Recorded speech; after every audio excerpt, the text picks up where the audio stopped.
fire, which has grown to over 11,000 acres with zero containment. We've also learned that Governor Tim Walz is providing a briefing this afternoon about an hour from now.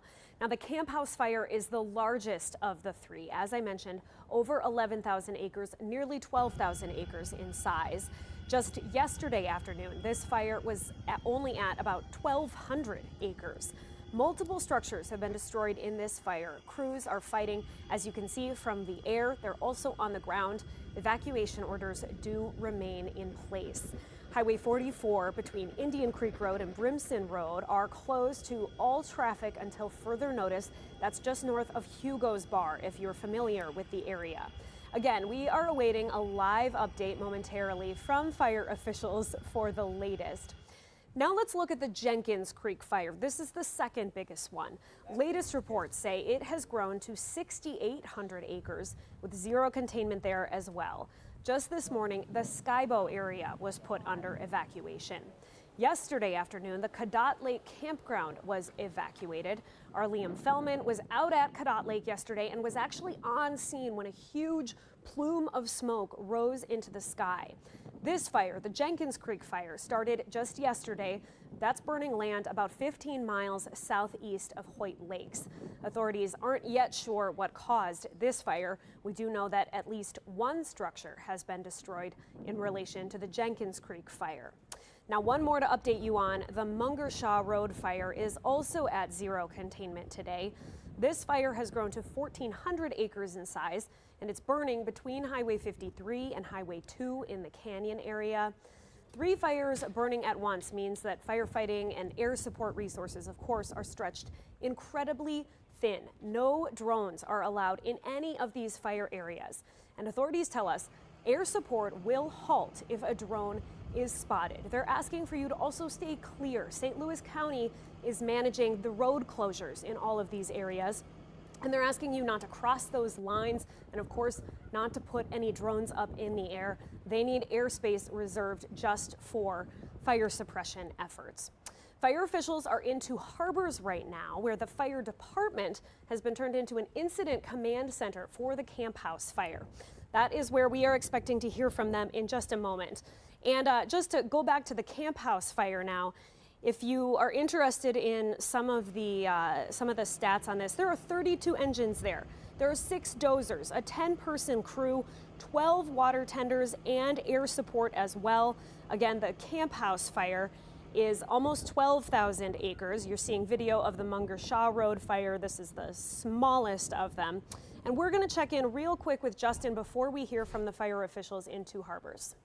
Yeah, it's, we still have this fire weather warning. We talked a lot about it last night, how this is probably going to see the similar conditions that we're seeing at this time yesterday. Now, the good news is the winds are not as strong right now as they were at this time yesterday, but those winds will be increasing by this afternoon. And again, it's pretty much the same time frame that we're going to be looking at this fire weather warning. The other thing that we have to think about on the back side of this, of course, is the air quality. Now, there is an air quality alert that has been issued and it extends for most of northern Minnesota in those areas where we are going to be dealing with a little bit of that activity. But this goes till 3 p.m. Now, I will say I would not be surprised if this gets extended a little bit longer, particularly once we get toward the afternoon and evening hours.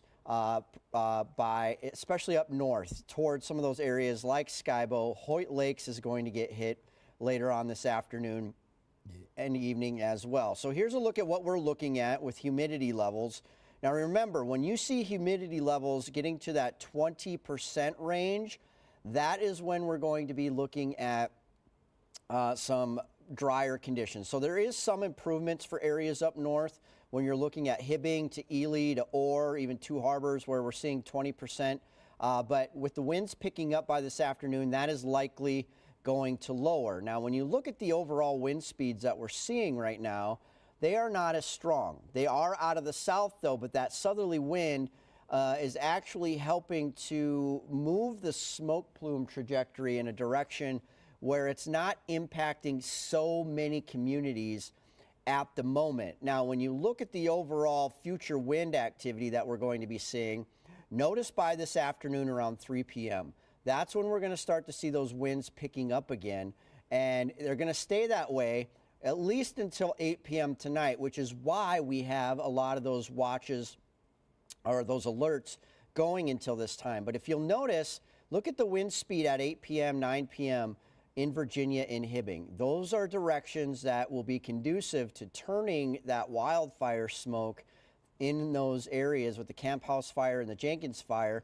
But not only that fire, the Cotton one too, or the Munger Shaw one, where that's going to impact, give us some thicker smoke from Virginia through Hoyt Lakes. You're looking at maybe the Buwabic, Ely areas, Embarrass, Tower.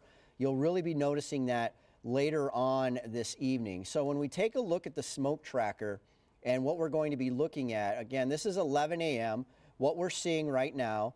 And if we zoom in, notice that the smoke plumes become more north. And you can see some of the impact points really from just west of the Cotton area all the way over, say, toward Hoyt Lakes and Tower. You'll see that around 4 p.m. But Ely, by the time we get toward this evening, is really going to be seeing anything a lot. So really from Brimson up toward Ely, if you're in that line, you're looking at some very thick smoke coming in later on this afternoon and evening, which is going to be detrimental. It could be detrimental, but make it hard for those who may have respiratory issues as we head into the evening. Now, as we get into that 6 p.m. time frame, you're going to notice that it starts to turn a little bit more heading into the overnight hours. So I want to put this into motion a little bit further, or adjust the time frame. But we're going to look at this a little bit more in detail. I want to toss it back over to Bailey right now. Yeah, thanks, Justin. The press conference on the Camp House fire is just getting started. So we want to head live to Two Harbors now, where you can see officials are getting ready to brief the public on the Camp House fire, which is just under 12,000 acres. We're expecting to hear from the incident commander, Ryan Williams, as well as other officials who are up there as they are just getting set. We'll head out to Two Harbors. Better? I'll just be doing a short intro. Okay. So I don't know if Jen said anything, but Ryan is going to do a quick overview of the fire as the IC trainee. I'll introduce him officially when we go live, or when we start recording. And then when there's time for questions, if you can just state your first name is fine, and who you're affiliated with, just so we are going to try to post this on IncyWeb if we have the capacity, and at least a section of it. So you can see Christine there is getting everyone ready for the press conference that's about to start momentarily. We expected it at 11:30. You just heard her say that we'll hear from a couple officials, and they will also take questions from the reporters who are on scene. Our Liam Feldman is there now to ask questions on behalf of WDIO. Again, they are providing an update for the Camp House fire. This is near Brimson, and they're getting started now. Everybody, my name is Christine Kalinsky, and I'm the Public Information Officer for the Camp House fire. We're here at the Incident Command Post location, located in Two Harbors, for the fire. Welcome, and at this point I'm going to introduce you to Ryan Williams. He's the Camp House Incident Commander trainee, and he's going to do an overview of the fire for you.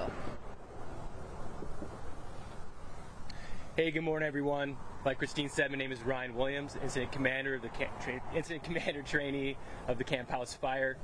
Today is Tuesday, the 13th of May. I'll give you a quick overview. Currently, the fire status is 11,788 acres.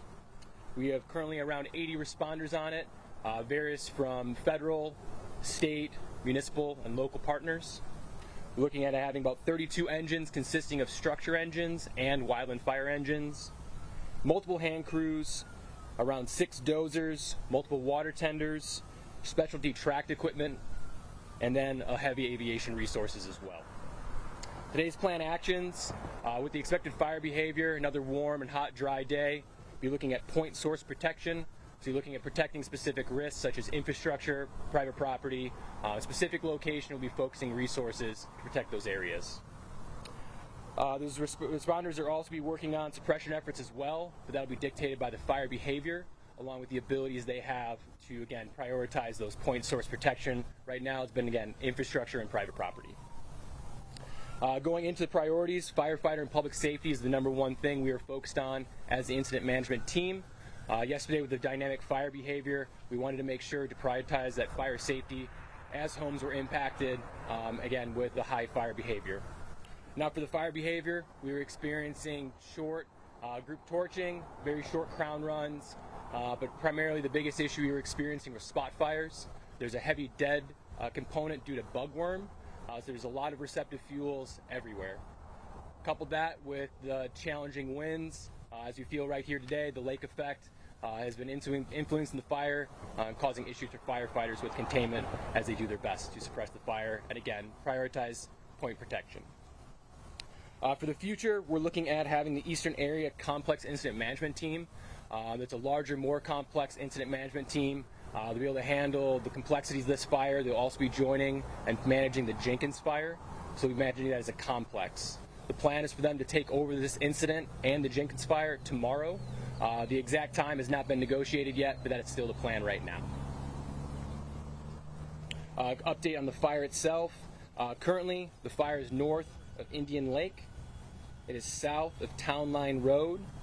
It is east of Breda Lake. And finally, it has just reached Murphy Lake. I'd like to open it up for questions.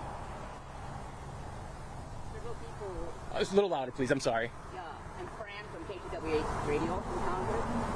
Several people's homes are within that map of the fire perimeter. When will it be possible for them to find out if there are actual structures that presumably it's not completely burned over? Some structures may have been protected and survived. I know they can't go into the area yet. Will there be some aerial photography done or something that people can find out, or they just have to wait? So for as far as notifications, the plan will be each respective county, St. Louis and Lake County will notify residents. We're relying heavily on them as partners. Brings up a good point for our unified command. Currently a unified command with 2 harbors DNR, the U.S. Forest Service Superior National Forest, Lake County, St. Louis County, and Brimson Fire Department. So relying on those partners of Lake County and St. Louis County for notifications, we'll work through their avenues for the best chain of command, but also making sure that we have homeowners notified as quickly as possible. Jennifer Carolyn, can you just give us a description of what it looks like? You have homeowners describing this as a war zone, and when you're just even a mile down from where the fire is, it looks as though there isn't any damage at all. So could you really paint us a picture of what it looks like where your guys are in there? Sure. So the responders in there, it's a very dynamic situation. Like we mentioned, we're not the only fire in the area. High fire activity has been in the area as well, but those homes being impacted, there hasn't been evaluations done due to the high fire activity. We're working with St. Louis County and Lake County to do those evaluations as we have the ability to do so. How much is the drone overnight? Your name, sir? Oh, Adam Jagnich with Fox 21 News. Overnight, so I can give you just a 24-hour snippet. We're able to do infrared surveillance at night or camera imaging throughout the evening. The reason for that is we have better imaging overnight to see those heat signatures, but more importantly, it's not affecting daily operations and suppression activities. So yesterday, at this time, it was around 1,200 to 1,500 acres.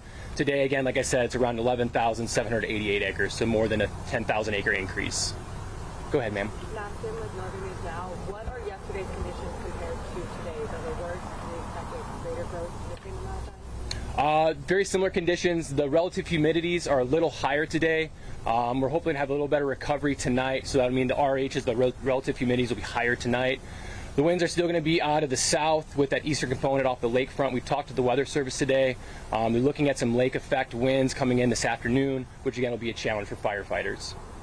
Thank you, ma'am. Yes, sir. What sort of things on the ground, as far as the ground crews are concerned, is making it more challenging to contain this fire as we go on? Yep. So I mentioned before that bug kill, that bugworm, having a lot of receptive dead and down fuel. There's a lot of places for fire embers to reach. So as you all look behind you, you can see the tight pattern of the canopies. As those trees torch and go up, it throws out embers or firebrands in the smoke. Usually the darker, blacker columns throw out more particulates with it. With those spots, they can basically go everywhere like confetti. So with that, there's usually 10, 50, even more spot fires with a large group torching, making it very challenging for firefighters.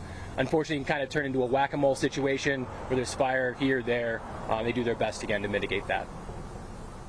Can you give any comparison to the Greenwood fire from a few years ago? I mean, granted, it was, several miles from here. But Sure. you're talking about 6,000-7,000 more acres, and you're 20,000 plus acre fire, just like we saw only a few years ago.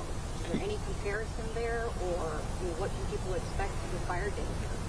So right now, again, we can rely on fire evacuations, notifications with St. Louis County and Lake County. Just want to put that plug in for Ready, Set, Go for evacuations. Please have everybody notified. Take a look at those websites. They're great resources. As far as the greenwood to this fire, we're still looking at a little bit different time of year. The Lakewood was later in the summertime. We had a little bit higher drought index, but we are experiencing high fire behavior. We're experiencing or getting into something called the spring dip. So as trees basically get ready to push out foliage, it's going to get more dry, allowing for more receptive fuels. We're really optimistic of the moisture coming this week. Ideally, we get some pretty good precipitation to bring some relief. I don't know if it'll put the fire out, but it'll definitely get the first responders opportunity to make really good progress on this fire. Yes, sir. How would you define containment? As you said, 0%, but obviously the guys have been working out there very hard for long hours now, over the past 24, 36 hours. So what exactly would you define as containment for this fire? So containment would be we able to put lines in the map, black lines in the map, meaning that area is secured, and they're able to patrol that area.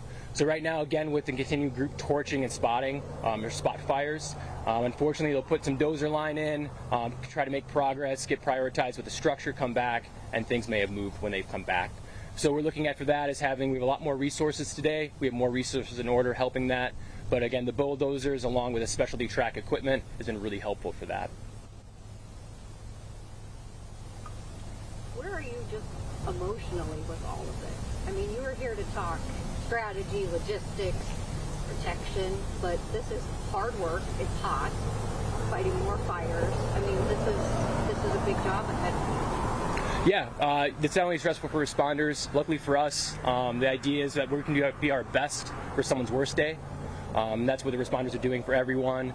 But yeah, for the community, for responders, everyone, whether it be locals or folks from around the area, it is stressful. You know, it's a high stress dynamic environment.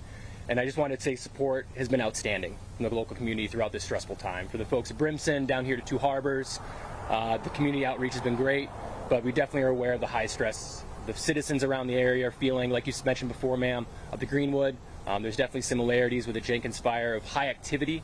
Every fire is different. It's hard to make exact comparisons, but no, we want to thank everyone for their patience and understanding this time. But yeah, as this dynamic fire keeps going, we'll give information out as soon as we can. You mentioned it a little bit before, but how important is it for the communication between you and National Weather Service at times like this? Yeah, sometimes it's hourly. You know, we'll put a thing called in a spot weather forecast. So we're able to request a specific location exactly in the middle of the fire or parts of the fire. From there, the meteorologists are able to give a very specific, specialized forecast for that area. It's a little different than the generalized forecast that we may look on your phone or get during the morning weather, whatever it be when you're enjoying your coffee. But what that's going to be is give us very specific things, whether it be to the lake effect, topography, and then we're also able to give the Weather Service feedback and observations. So let's say the responders experience a different wind, a little hotter or drier temperatures. They can relay that information to the Weather Service. The Weather Service is able to plug that into their models, and then from there get a more accurate reading. But if there is discrepancies, let's say the winds pick up a little earlier, they're a little higher, the Weather Service has been great to give a phone call and then make sure we can get the best forecast out to the responders on the line. How have federal cuts affected the ability for all these agencies to respond? Is it different than it would have been a year ago? Sure, as of right now, there's been no effect in resources availability in the state. I can't speak necessarily all federal agencies, being again with the Minix interagency team here, but we've had great response with our federal partners throughout the state. We've also had great response throughout the country as responders are coming from all over. Primarily federal responders are coming.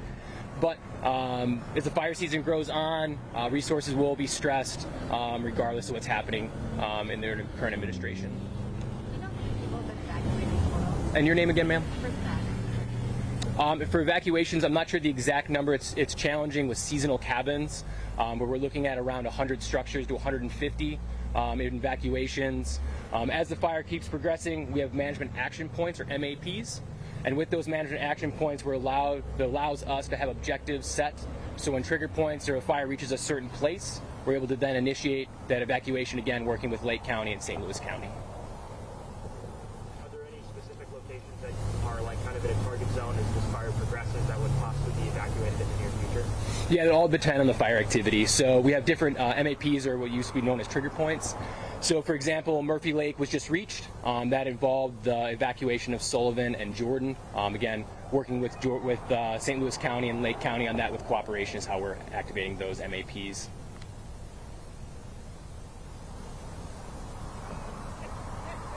All right, that concludes questions. So I want to thank everybody for your time coming out today. And we'll look forward to the progress responders make. Thank you. You just heard a live update from the Camp House incident commander, Ryan Williams, on the latest there. He was speaking from Two Harbors at the fire department. That's the command center for the Camp House fire. As he said, there is nearly 12,000 acres now. It is 0% contained. At least 80 people are working on that fire. There was a 10,000 acre increase from the Camp House fire yesterday, Monday, to today, Tuesday. It's in the areas of Town Line Road. It's east of Breda Lake, and as he said, it reached Murphy Lake now. They estimate around 150 to 150 properties have been evacuated, and that's what they're focusing on today, are those specific protection points, the infrastructure and the private property that is threatened by this fire. That is where the firefighters will have their focus. He said that the fire behavior today will dictate suppression. So where the winds go, where the fire pushes, and of course, a big challenge with this one are those spot fires. As embers jump from one area to another, they find that fuel, that dead tree stand from the eastern budworm infestation. I think his description of a whack-a-mole situation is helpful for all of us as we picture what they're dealing with out there. As they put a spot out in one place, embers may jump to another and ignite another spot. So that was a briefing on the Camp House fire. Of course, authorities are also dealing with two other fires, the Jenkins Creek and the Mungershaw. Jenkins Creek about 6,800 acres in size, Mungershaw about 1,400. WDIO has team coverage on all of these for you today. Our Renee Pasal is up at the Jenkins Creek fire, which is in the Hoyt Lakes area. Renee, what are you all seeing up there? Well, Bailey, we're back at the Skybow Vista Overlook, and you know, the temperature feels similar to yesterday. It's still windy, but not as bad as it was. Still, the gusts kind of come up and really are not helping the fire conditions. Now, when we were here yesterday, most of the fire action was on this side, and it's still pretty active. You can still see plumes there, and it's spread even further where the camera can't reach at this exact moment. And now I'm going to step over here a little bit. It's going to be even further this side now. It's really grown, and we just spoke to Mark Broughton, who was here overnight, and he is from Aurora. He's up here fishing, and he said he could see in the dark, you could see the flames just moving and creeping along, and you can even still see some during the daylight here. Now, there's going to be some evacuations for the Skybow area, but St. Louis County is still figuring out the details exactly on when those are going to be. But Sheriff Ramsey said some of the wooden bridges in the county have been impacted by the fire. So even if you're not in evacuation zone and you're trying to get your property, be aware that some of those bridges are now gone because of the fire. So again, keep your drones out of the way and obey the roadblocks because it's very dangerous to go in there. Absolutely. Thanks, Renee, for your coverage from there and throughout the afternoon today. And we just want to check in once more with Justin. Justin, we've been able to see these smoke plumes on your satellite imagery. Yeah, and you can make it out. They have been suppressed a little bit, so they're not really climbing as high as they were yesterday. But if you look right here, you can kind of see a thin white line that we're dealing with. Now, this gives us the trajectory of where those smoke plumes are heading at the moment based on which way the wind direction is coming from. So as the incident commander had mentioned just a few minutes ago, one of the things that they're really concerned with is the relative humidity, because based on how dry things are and what the temperatures are doing, you really have three key components to making those wildfires really go out of control. One would be the wind speeds, two, low relative humidity, and three, just how hot it is, and that's exactly what we're going to see. But he also mentioned the winds coming in off the lake, creating some problems later on today. So when you look at the overall humidity levels right now at this hour, areas up north, when you start to get into that, anything below 30% is really conducive to allowing those wildfires to grow out of control quickly. Now, the other problem with that, though, and let's start off with some good news. We will see earlier this afternoon that these humidity levels will stay in the 20s for the most part heading into the early evening hours. So still pretty dry for areas up north until 4:30 p.m.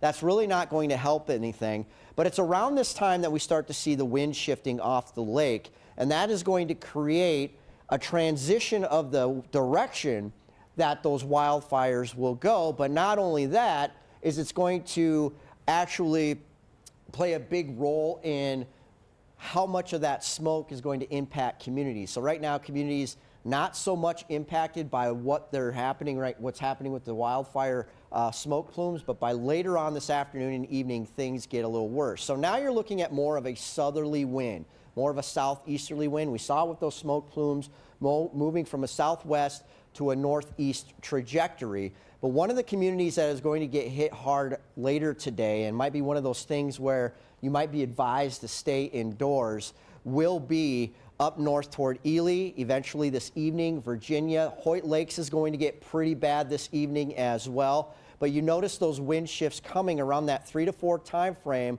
off the lake, which is going to take those smoke plumes. Now remember, we have 3 of them.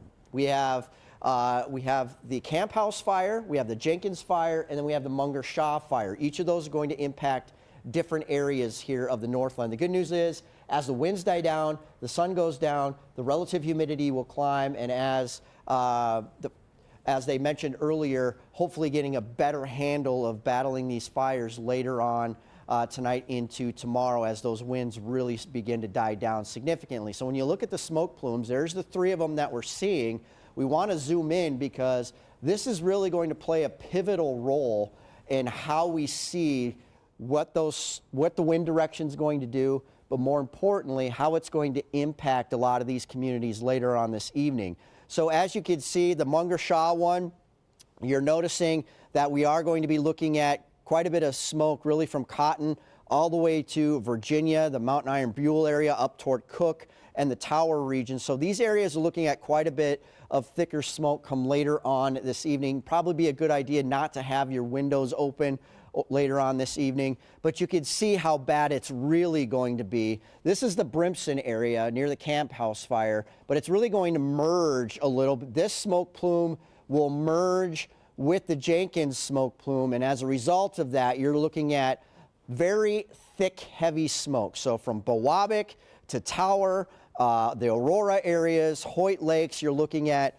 some thick smoke. But again, this thing is going to be moving from this direction that it's currently in, westward through Ely this afternoon, later afternoon in the early evening hours, and then we're going to be looking at some thicker smoke toward Tower, as you can see on your screen by later on this evening. So because of all this, we do have a air quality alert until 3 p.m. However, I fully anticipate this being extended a little bit longer, especially when we get that wind shift and we see that impact a few more communities as we head into the evening hours. So not only are we worried about, destruction of property, whether or not it could impact a person's health, which is what's going to be the case later on this evening. The good news is we will start to see some showers moving in by tomorrow afternoon. But in the meantime, we are looking at this fire weather continuing until 9 p.m. this evening. Things are likely going to get a little bit worse because the wind speeds are going to be increasing as we head through the afternoon hours as well. So we'll continue to watch this here in the weather department. I know you guys are doing your due diligence in the newsroom. Right. You can follow this on our social media pages as well. So with that, I'll send it back to you. Yeah, thanks, Justin. It's really helpful to get that overview of the weather and what we can expect today. Now, Liam Fellman was just at that Camp House press conference in Two Harbors. And Liam, I'm just curious what struck you from what we heard from Incident Commander Ryan Williams.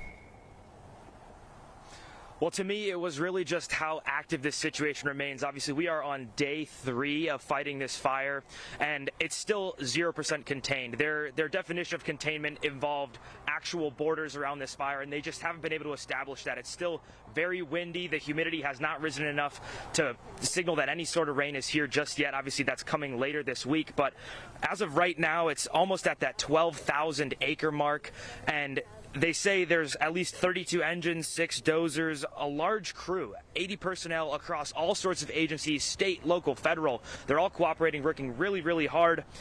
But to me, it's the number of evacuations they don't really know how many people are out as of right now. There's a lot of structures, 100 to 150 was their ballpark, but it's still very much an active situation. People should be on high alert if you are in the path of this fire to just be ready to move, because as we can feel out here, it's still pretty windy, and that lake effect wind is going to be able to push more of this fire around. So I think it's still just, it's up to people to be very, very alert and stay on top of this situation. So I'll send it back to you guys. We're looking to head up to that area here shortly, but we'll keep you guys posted. Back to you, Bailey. All right, thanks Liam and Ethan there for your coverage. We appreciate it.